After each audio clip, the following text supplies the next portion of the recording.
खास गरेर यो हाम्रो सुनगाला सहकारीले चाहिँ जहिले पनि जुनै पनि वर्षमा एउटा स्वास्थ्य शिविर हामीले सञ्चालन गर्ने गरेका छौँ।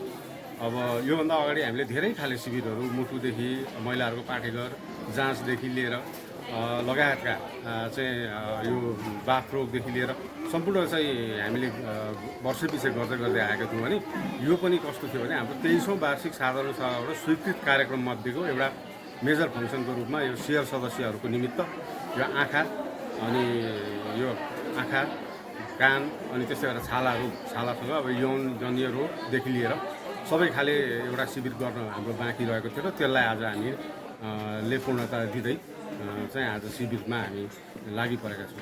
यो शिविरमा विशेष गरेर सेयर सदस्यहरूलाई मात्रै केन्द्रित गरिएको छ होइन। अहिलेसम्मको अवस्थामा कतिजनाले चाहिँ सेवा लिने भन्ने अनुमान गर्नुभएको छ र अहिलेसम्म कति लिइसके? खास गरेर यसमा सेयर सदस्य मात्रै ठ्याक्कै भन्ने छैन। हामीसँग 3टा क्याटेगोरीको सदस्यहरू हुनुहुन्छ। एउटा सेयर सदस्य भइहाल्नु, अर्को ज्येष्ठ नागरिक सदस्य हुनुहुन्छ र त्यस्तै गरेर बाल बचत कर्ता सदस्य हुनुहुन्छ।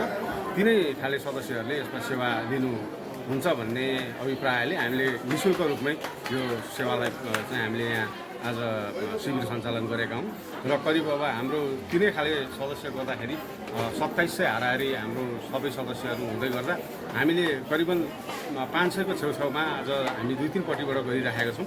500 जना जतिले चाहिँ यो सेवा लिनुहुन्छ भन्ने हामीले आशा राखेका छौँ।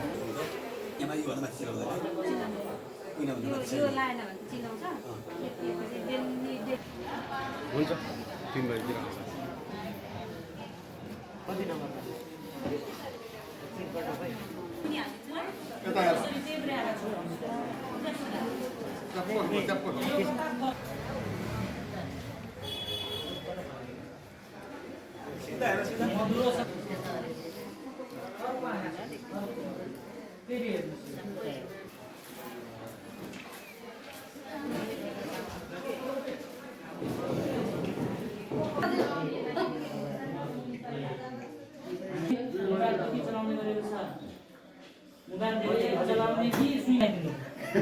सुन्ने होला नि अब लाउनु हुँदैन ल।